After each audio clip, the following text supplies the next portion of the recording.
இப்போ ஈரோடு கிழக்கு இடைத்தேர்தலுங்கிறது அவருக்கு கிடைத்த ஒரு பெரிய ஹாட் கேக். எப்படி இருந்தாலும் நீங்கள் ஒரு பதிலை சொல்லலாம். ஜெயிச்சிட்டிங்கன்னா பாருங்கள், வரும்போதே ஒரு மிகப்பெரிய வெற்றி, மக்கள் பெரிய அங்கீகாரம் கொடுத்துட்டாங்க அப்படின்னு சொல்லலாம். ஒருவேளை தோத்துட்டிங்கன்னா ஆளுங்கட்சி வந்து எல்லா இடங்கள்லையும் பணத்தை கொடுத்து அதிகாரத்தை பயன்படுத்தி ஜெயிச்சிருச்சுன்னு ஒரு பெரிய பழியை கூட நீங்கள் போட்டுட்டு அதை ஈஸியாக கடந்து போயிடலாம். பட் என்ன இருந்தாலும் உங்களுடைய ஸ்ட்ரென்த் என்ன அப்படிங்கிறத அங்கே பார்த்துருக்கணும். அவரை பொறுத்தளவுக்கு என்னன்னா, இந்த 2026 தேர்தல் தான் தனக்கு முக்கியமானது.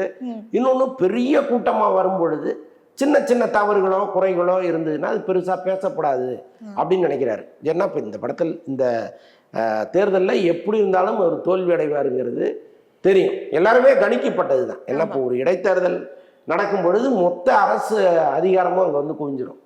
எல்லா அமைச்சர்களும் அங்கே வந்துடுவாங்க. ஒரு வார்டுக்கு ஒரு அமைச்சர் பொறுப்பேற்றுப்பார்.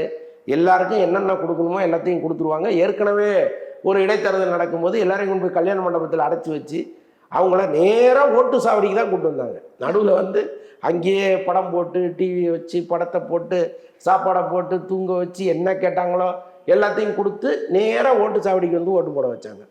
அப்போ இந்த இது வந்து தேர்தல் கமிஷனுடைய கிடுக்கி பிடிகளை எல்லாம் தாண்டி நடக்கும். அதுதான் இடைத்தேர்தலுடைய சாம்பிள் நம்ம பார்த்துருக்கோம்.